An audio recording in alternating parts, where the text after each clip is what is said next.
Perkenalkan, nama saya Sri Mayang Sariwote. Saya mahasiswi dari Universitas Pembangunan Indonesia Manado. Dengan NIM 2014201140, kelas A3 Keperawatan. Di video kali ini saya akan menjelaskan beberapa pengertian tentang inisiasi menyusui dini. Yang pertama, definisi. Inisiasi menyusui dini atau IMD adalah permulaan kegiatan menyusu dalam 1 jam pertama setelah bayi lahir. Inisiasi dini juga bisa diartikan sebagai cara bayi menyusu 1 jam pertama setelah lahir, dengan usaha sendiri, dengan kata lain, menyusu bukan disusui. Yang kedua, prinsip inisiasi menyusui dini. Prinsip IMD adalah cukup mengeringkan tubuh bayi yang baru lahir dengan kain atau handuk tanpa harus memandikan. Tidak membungkus atau bedong, kemudian meletakkannya ke dada ibu dalam keadaan tengkurap sehingga ada kontak kulit dengan ibu. Selanjutnya, beri kesempatan bayi untuk menyusu sendiri pada ibu pada 1 jam pertama kelahiran. Kemudian, manfaat inisiasi menyusui dini. Yang pertama, ibu. Sentuhan dan isapan payudara ibu mendorong keluarganya oksitoksin. Yang kedua, bayi. Bersentuhan dengan ibu memberikan kehangatan, ketenangan sehingga nafas dan denyut jantung bayi menjadi teratur. Manfaat secara fisiologis. Yang pertama, adanya ikatan emosi. Kedua, perkembangan. Persiapan melakukan inisiasi menyusui dini. Yang pertama, pertemuan pimpinan rumah sakit, dokter kebidanan, dokter anak, dokter anestesi, bidan, tenaga kesehatan yang bertugas di kamar bersalin, kamar operasi, kamar perawatan, ibu melahirkan untuk mensosialisasikan rumah sakit sayang bayi. Kedua, melatih tenaga kesehatan terkait yang menolong, mendukung ibu menyusui, termasuk menolong IMD yang benar. Ketiga, setidaknya antenatal atau ibu hamil 2 kali pertemuan dengan kesehatan bersama orang tua, membahas keuntungan ASI dan menyusui, tata laksana menyusui yang benar, IMD termasuk inisiasi dini pada kelahiran dengan obat-obatan atau tindakan. Keempat, di rumah sakit sayang ibu, IMD termasuk langkah keempat dari 10 langkah keberhasilan menyusui. Tata laksana inisiasi menyusui dini. 1. Dianjurkan suami atau keluarga mendampingi ibu saat bersalin. 2. Disarankan untuk tidak atau mengurangi penggunaan obat kimiawi saat persalinan. Dapat diganti dengan cara non-kimiawi, misalnya pijat, aromaterapi, atau gerakan.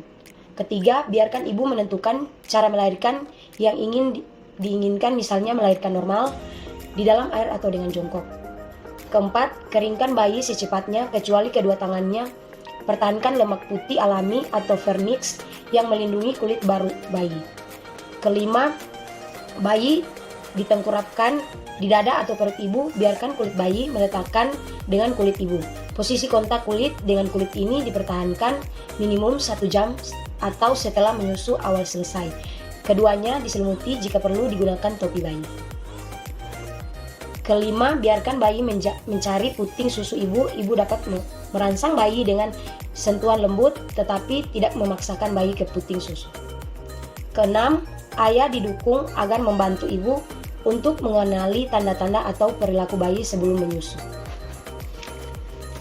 Ketujuh, dianjurkan untuk memberikan kesempatan kontak kulit pada ibu yang melahirkan dengan tindakan misalnya operasi sektio sesar. Ke-8, bayi dipisahkan dari ibu untuk ditimbang, diukur dan dicap setelah 1 jam atau menyusu awal selesai. Prosedur yang invasif misalnya suntikan vitamin K dan tetesan mata bayi dapat ditunda. Ke-9, rawat gabung ibu dan bayi dirawat satu kamar selama 24 jam. Bayi tetap tidak dipisahkan dan bayi selalu dalam jangkauan ibu. Pemberian minimum prelaktal atau cairan yang diberikan setelah ASI keluar dihidangkan. Inisiasi menyusui dini yang kurang tepat. Pertama, begitu lahir bayi diletakkan di perut ibu yang sudah dialasi kain kering. Kedua, bayi segera dikeringkan dengan kain kering, tali pusar dipotong lalu diikat. Ketiga, karena takut kedinginan bayi dibedong dengan selimut bayi.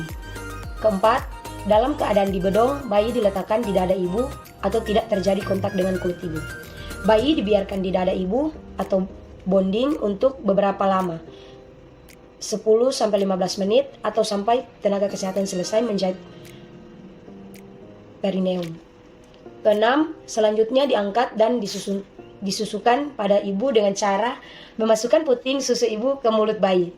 Ketujuh, setelah itu bayi dibawa ke kamar transisi atau kamar pemulihan untuk ditimbang, diukur, dicap, diasankan oleh ayah, diberi suntikan vitamin K, dan kadang diberi tetes mata. Faktor-faktor yang mempengaruhi pelaksanaan IMD. Yang pertama, kesiapan fisik dan psikologi ibu. Kedua, tenaga atau pelayanan kesehatan. Ketiga, bayi akan kedinginan. 4, ibu kelelahan. 5, kurang dukungan suami dan keluarga. 6, kamar bersalin atau kamar operasi sibuk. 7, ibu harus dijahit. 8, bayi harus segera dibersihkan, dimandikan, ditimbang dan diukur. 9, bayi kurang siaga. 10, kolostrum tidak keluar atau jumlah kolostrum tidak memadai sehingga diperlukan cairan lain. 11, kolostrum tidak baik bahkan berbahaya untuk bayi. Faktor-faktor yang menghambat IMD. Yang pertama, pada persalinan normal. Diharapkan agar setiap ibu dapat mencapai keberhasilan, mampu melaksanakan program IMD tidak lebih dari 1 jam. Kedua, namun pada kenyataannya ada beberapa ibu yang mengeluhkan beberapa hal yang dapat menghambat keberhasilan IMD.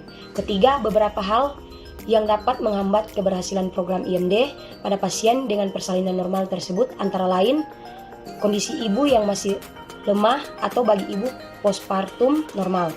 Dalam kondisi kelemahan ini, ibu tidak mampu untuk melakukan program IMD. Kedua, ibu lebih cenderung suka untuk beristirahat saja daripada harus kesulitan membimbing anaknya untuk berhasil melakukan program IMD. Tahapan perilaku bayi dalam IMD. Yang pertama, 30 menit pertama. Kedua, 30-40 menit. Ketiga, mengeluarkan air liur. Keempat, bayi mulai bergerak ke arah payudara. Kelima, menemukan, menjilat, menggulung puting, membuka mulut lebar, dan melekat dengan baik. Demikian video penjelasan saya tentang inisiasi menyusui dini. Saya informasikan kembali kepada teman-teman yang ingin melanjutkan ke perguruan tinggi, terutama di Fakultas Keperawatan. Ayo daftarkan diri Anda di Universitas Pembangunan Indonesia Manado.